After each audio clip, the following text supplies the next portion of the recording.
എൻ്റെ എല്ലാ പ്രിയപ്പെട്ട കൂട്ടുകാർക്കും നമ്മുടെ പുതിയ വീഡിയോയിലേക്ക് സ്വാഗതം. ഇന്നത്തെ നമ്മുടെ വീഡിയോ വളരെ രുചികരമായിട്ട് നല്ല ടേസ്റ്റി ആയിട്ടുള്ള ബീഫ് വറുത്തരച്ച കറിയാണ്. ഒരുപാട് സബ്സ്ക്രൈബേഴ്സ് എന്നോട് ആവശ്യപ്പെട്ടൊരു വീഡിയോ ആണ് കേട്ടോ. നിങ്ങൾ ഇതുപോലൊരു കറി ഇതുവരെയും തയ്യാറാക്കി നോക്കിയിട്ടില്ലെങ്കിൽ തീർച്ചയായിട്ടും നമ്മുടെ വീഡിയോ കണ്ടതിന് ശേഷം ഒന്ന് തയ്യാറാക്കി നോക്കാൻ മറക്കല്ലേ. മിക്കപ്പോഴും നിങ്ങൾ ഇതുപോലെ തന്നെയൊക്കെ ആയിരിക്കും കറി തയ്യാറാക്കി എടുക്കുക. എങ്കിലും ഞാൻ എൻ്റെ രീതിയിൽ നിങ്ങളെ പാചകം ചെയ്തു കാണിച്ചു തരുന്നു എന്ന് മാത്രം. വളരെ രുചികരമായിട്ടുള്ളതും നമ്മുടെ വീട്ടിലുണ്ടാക്കുന്ന ഏതൊരു റെസിപ്പിക്കൊപ്പം വിളമ്പാനും സൂപ്പർ കറിയാണ്. തനി നാടൻ രീതിയിൽ നമ്മുടെ അമ്മമാരൊക്കെ ഉണ്ടാക്കാൻ പഠിപ്പിച്ചു തന്ന പാചക രീതിയാണ് ഞാൻ നിങ്ങൾക്ക് വേണ്ടിയിട്ട് ഒന്ന് പരിചയപ്പെടുത്തി കാണിക്കുന്നത്. എല്ലാവരും വീഡിയോ കണ്ടു നോക്കണേ. വീഡിയോ കാണുമ്പോൾ നിങ്ങൾക്ക് ഇഷ്ടപ്പെടുവാണെങ്കിൽ തീർച്ചയായിട്ടും നമ്മുടെ ചാനൽ ഫോളോ ചെയ്യുന്ന കാര്യം മറക്കല്ലേ. അതുപോലെ വീഡിയോ കുറിച്ചുള്ള അഭിപ്രായങ്ങൾ കമന്റ്സ് ആയിട്ട് അറിയിക്കാനും മറക്കരുത്. ഇനിയിപ്പോൾ ആദ്യമായിട്ട് നമ്മുടെ വീഡിയോസ് കാണുന്ന കൂട്ടുകാർ ആരെങ്കിലും ഉണ്ടെങ്കിൽ ചാനൽ ഫോളോ ചെയ്ത് നമ്മുടെ ഫാമിലിയിലെ മെമ്പർ ആകാനും മറക്കരുത്. അപ്പോൾ നമുക്കുടൻ തന്നെ നമ്മുടെ വീഡിയോ കാണാൻ പോകാം.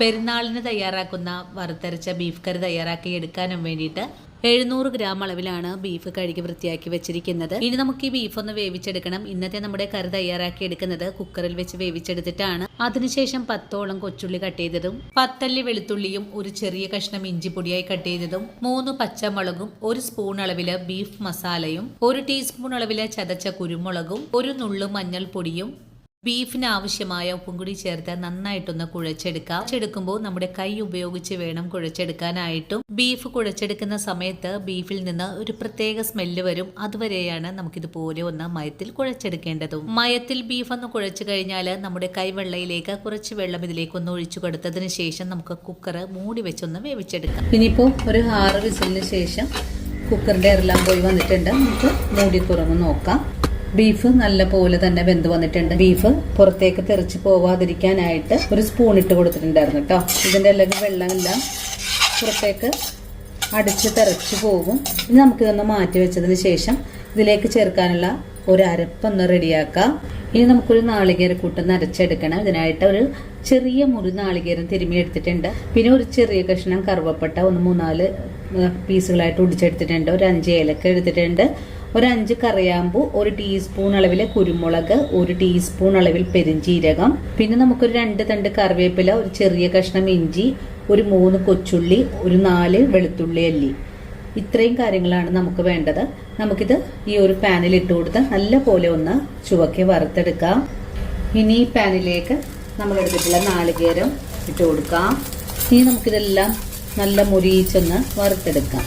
നമ്മൾ ഈ ഒരു വറുത്തരച്ച ബീഫ് കറിയിലേക്ക് മല്ലിപ്പൊടി ചേർക്കുന്നില്ല കേട്ടോ. കാരണം എന്താന്ന് വെച്ചാൽ നമ്മൾ ബീഫ് വേവിച്ചെടുത്തപ്പോൾ മീറ്റ് മസാല ചേർത്തിട്ടാണ് വേവിച്ചെടുത്തിട്ടുള്ളത്. മല്ലിപ്പൊടി ചേർക്കണം എന്നുണ്ടെങ്കിൽ ചേർക്കാവുന്നതാണ് കേട്ടോ.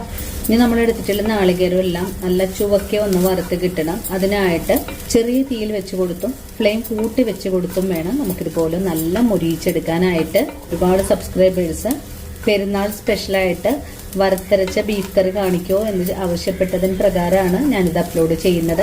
നമ്മുടെ ചാനലിൽ ബീഫ് റെസിപ്പികളൊക്കെ ഇട്ടാൽ എനിക്ക് വളരെ വ്യൂ കുറവാണ് കേട്ടോ. നിങ്ങൾക്ക് വേണമെങ്കിൽ ഈ നാളികേരത്തിലേക്ക് കുറച്ച് എണ്ണ എല്ലാം ചേർത്ത് വറുത്തെടുക്കാവുന്നതാണ്. ഞാനിപ്പോൾ നാളികേരത്തിലേക്ക് എണ്ണ ചേർക്കുന്നില്ല. ഇപ്പോൾ നമ്മുടെ നാളികേരം ഇതുപോലെ ഒന്ന് ഫ്രൈ ആയി വന്നിട്ടുണ്ട്.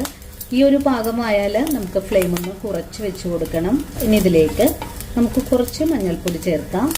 ഇനി ഒന്നുകൂടെ ഇളക്കി മുരിയിച്ച ശേഷം നമുക്ക് ഫ്ലെയിം ഓഫ് ചെയ്ത് കൊടുക്കാം. അതിനുശേഷം ഇതൊന്ന് ചൂടാറി വരുമ്പോൾ നല്ലതുപോലെ നമുക്കൊന്ന് വെള്ളം ചേർത്ത് അരച്ചെടുക്കാം. അപ്പോൾ ഞാനിപ്പോൾ വെള്ളം ചേർത്തിട്ടാണ് ഇവിടെ അരച്ചെടുക്കാൻ പോകുന്നത്.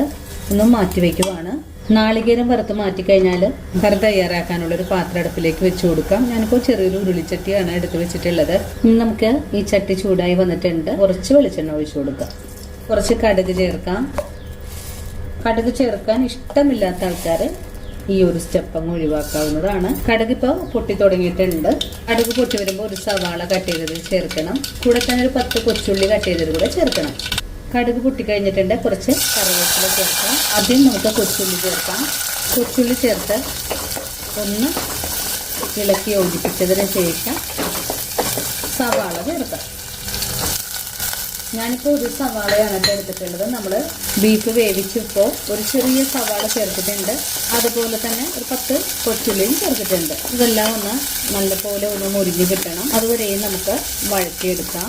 അങ്ങനെ ഇപ്പോൾ നമ്മുടെ ഉള്ളി, സവാള എല്ലാം ഒന്ന് ഇതുപോലെ ഒന്ന് വഴണ്ട് വന്നിട്ടുണ്ട്. ഇനി നമുക്കിതിലേക്ക് 1 ടീസ്പൂൺ അളവിൽ എരിവെള്ള മുളക് പൊടി ചേർക്കാം. വീണ്ടും ഇതെല്ലാം കൂട്ടിച്ചേർത്ത് ഒന്ന് ഇളക്കി കൊടുക്കാം.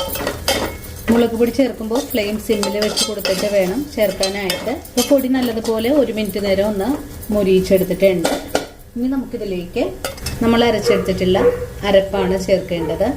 അരപ്പ് ചേർത്ത് കൊടുത്തിട്ട് നല്ലതുപോലെ ഒന്ന് വഴറ്റിയെടുക്കാം. ഇനി ഫുൾ ഫ്ലെയിമിലേക്ക് മാറ്റാം. 2 മിനിറ്റ് നേരമെങ്കിലും ഇതുപോലെ ഒന്ന് വഴറ്റിയെടുക്കണം. അപ്പോഴാണ് അരപ്പിൽ ആ എണ്ണമയൊക്കെ ഒന്ന് വിട്ട് വരുന്നത്. 2 മിനിറ്റ് നേരം നമ്മളിപ്പോൾ ഒന്ന് വഴറ്റി കൊടുത്തിട്ടുണ്ട്. ഇനി ഇതിലേക്ക് നമ്മുടെ മിക്സിയുടെ ജാറ് കഴുകിയിട്ട് കുറച്ച് വെള്ളം കൂടെ ഒഴിച്ചു കൊടുക്കാം. 1/2 കപ്പ് വെള്ളം ഒഴിച്ചു കൊടുത്തിട്ടുണ്ട്. ഇനി ഇതെല്ലാം കൂട്ടി യോജിപ്പിച്ചിളക്കിയതിന് ശേഷം ഈ അരപ്പിൻ്റെ പച്ച മണമൊക്കെ ഒന്ന് മാറി വരാനായിട്ടൊന്ന് മൂടി കൂടെ ഒഴിച്ചു കൊടുക്കണം. ചെറിയ തീയിലിരുന്നുകൊണ്ട് അരപ്പ് നന്നായിട്ടൊന്ന് തിളച്ച് വരട്ടെ. അങ്ങനെ 2 മിനിറ്റ് നേരം ചെറിയ തീയിൽ വെച്ച് മൂടി വെച്ച കറി നമുക്കൊന്ന് മൂടി തുറന്ന് നോക്കാം. ഇപ്പോൾ നമ്മുടെ കറിയുടെ ഗ്രേവിയൊക്കെ ഒന്ന് തെളിഞ്ഞ് വന്നിട്ടുള്ളൊരു പാകത്തിലാണ് ആയി കിട്ടിയിട്ടുള്ളത്. ഈ ഒരു പാകമായാൽ നമുക്കിതിലേക്ക് ബീഫ് കഷ്ണങ്ങൾ ചേർക്കാം. ബീഫ് കഷ്ണങ്ങൾ ചേർക്കുവാണ്. ഇനി ഇതെല്ലാം കൂട്ടി യോജിപ്പിച്ച് ഇളക്കി കൊടുക്കാം. 1/2 കപ്പ് ചൂടുവെള്ളം കൂടെ ഒഴിച്ചു കൊടുക്കാം. ഇപ്പോൾ നമ്മുടെ കറിക്ക് അത്യാവശ്യം നല്ല ഗ്രേവിയോട് കൂടിയിട്ടുള്ള ചാറായി വന്നിട്ടുണ്ട്. കറിക്ക് നല്ല കുറുകിയ ഗ്രേവിയാണ് ഉള്ളത്. ഇനി നമുക്കൊരു ചെറിയ തീയിൽ വെച്ചിട്ട് ഒരു 5 മിനിറ്റ് നേരം ഒന്ന് മൂടിയും കൂടെ വെച്ച് കൊടുക്കണം. അപ്പോഴേക്കും നമ്മുടെ കറിയുടെ മസാല എല്ലാം നല്ല വണ്ണം ഒന്നും കൂടെ കുറുകി നല്ല കറി സെറ്റായി കിട്ടും കേട്ടോ. ഞാനിപ്പോൾ ഇതിലേക്ക് തക്കാളി ഒന്നും തന്നെ ചേർക്കുന്നില്ല. തക്കാളി ചേർക്കുന്ന കറിയുടെ ടേസ്റ്റ് കുറക്കുന്നതാണ്. അപ്പം അതുകൊണ്ട് ഞാൻ ഇതിലേക്ക് തക്കാളി ചേർക്കുന്നില്ല. തിളച്ച് വരുമ്പോഴേക്കും ചെറിയ തീയിലേക്ക് ഫ്ലെയിം മാറ്റുവാണ്. അതിനുശേഷം ഒരു 5 മിനിറ്റ് നേരം ഞാൻ ചെറിയ തീയിൽ തന്നെ വെച്ച് ഒന്നും കൂടെ വേവിച്ചെടുക്കുന്നുണ്ട്. അപ്പോഴേക്കും നമ്മുടെ കറിയുടെ അരപ്പെല്ലാം നമ്മുടെ ബീഫിലേക്ക് പിടിച്ച് കറി നല്ല പാകമായി കിട്ടും. അങ്ങനെ നമ്മുടെ കറിയുടെ നല്ലപോലെ തിളച്ച് തുടങ്ങിയിട്ടുണ്ട്. ഇനി ഫ്ലെയിം സിമ്മിലേക്ക് മാറ്റുവാണ്. ഇളക്കി യോജിപ്പിച്ചതിന് ശേഷമായിരിക്കണം സിമ്മിലേക്ക് മാറ്റേണ്ടത്. ഈ ഒരു സമയത്ത് നമ്മുടെ കറിയുടെ ഉപ്പൊക്കെ ഒന്ന് നോക്കാവുന്നതാണ് കേട്ടോ. ഉപ്പ് പോരായ്മ ഉണ്ടെങ്കിൽ കുറച്ചുകൂടെ ഉപ്പ് ചേർക്കാവുന്നതാണ്. കറി മൂടി വെച്ച് കൊടുക്കാം. ഫ്ലെയിം സിമ്മിലേക്ക് മാറ്റിയിട്ടുമുണ്ട്. ഇപ്പോൾ നമ്മുടെ കറി മൂടി വെച്ചിട്ട് ഒരു 5 മിനിറ്റ് ആയിട്ടുണ്ട്. നമുക്കൊന്നുകൂടെ മൂടി തുറന്ന് നോക്കാം. ഇനി കറി നല്ലതുപോലെ ഒന്ന് ഇളക്കി യോജിപ്പിച്ച് കൊടുക്കാം. ഈ ഒരു പാകമായാൽ ഫ്ലെയിം അങ്ങ് ഓഫ് ചെയ്ത് കൊടുക്കാവുന്നതാണ്. ഇനിയിപ്പോൾ തിളപ്പിച്ചെടുക്കേണ്ട ആവശ്യമൊന്നും തന്നെ ഇല്ല. അങ്ങനെ വളരെ രുചികരമായിട്ടുള്ള തനി നാടൻ ബീഫ് വറുത്തരച്ചത് ഇവിടെ റെഡി ആയിട്ടുണ്ട്. വളരെ ടേസ്റ്റി ആയിട്ടുള്ളത് നല്ലൊരു കറിയാണ്. എല്ലാവരും ഈ ഒരു പെരുന്നാൾ ദിനത്തിൽ ഇതുപോലൊന്ന് തയ്യാറാക്കി നോക്കണം. തയ്യാറാക്കി നോക്കുമ്പോൾ നിങ്ങൾക്ക് ഈ റെസിപ്പിയുടെ സ്വാദ് ഇഷ്ടപ്പെടുവാണെങ്കിൽ നമ്മുടെ ചാനൽ ഫോളോ ചെയ്യുന്ന കാര്യം മറക്കരുത്. അതുപോലെ വീഡിയോയെക്കുറിച്ചുള്ള അഭിപ്രായങ്ങൾ കമൻസ് ആയിട്ട് അറിയിക്കാനും മറക്കരുത്. ഇനിയിപ്പോൾ ആദ്യമായിട്ട് നമ്മുടെ വീഡിയോസ് കാണുന്ന കൂട്ടുകാർ ആരെങ്കിലും ഉണ്ടെങ്കിൽ ചാനൽ ഫോളോ ചെയ്ത് നമ്മുടെ ഫാമിലിയിൽ മെമ്പർ ആകാനും മറക്കരുത് കേട്ടോ. അപ്പോൾ ഇനിയും ഇതുപോലുള്ള നല്ല നല്ല റെസിപ്പികളൊക്കെ ആയിട്ട് ഞാൻ നാളെയും ഓടിയെത്താം. അതുവരെയും സ്നേഹത്തിൻ്റെ ഭാഷയിൽ വീണ്ടും കാണാം.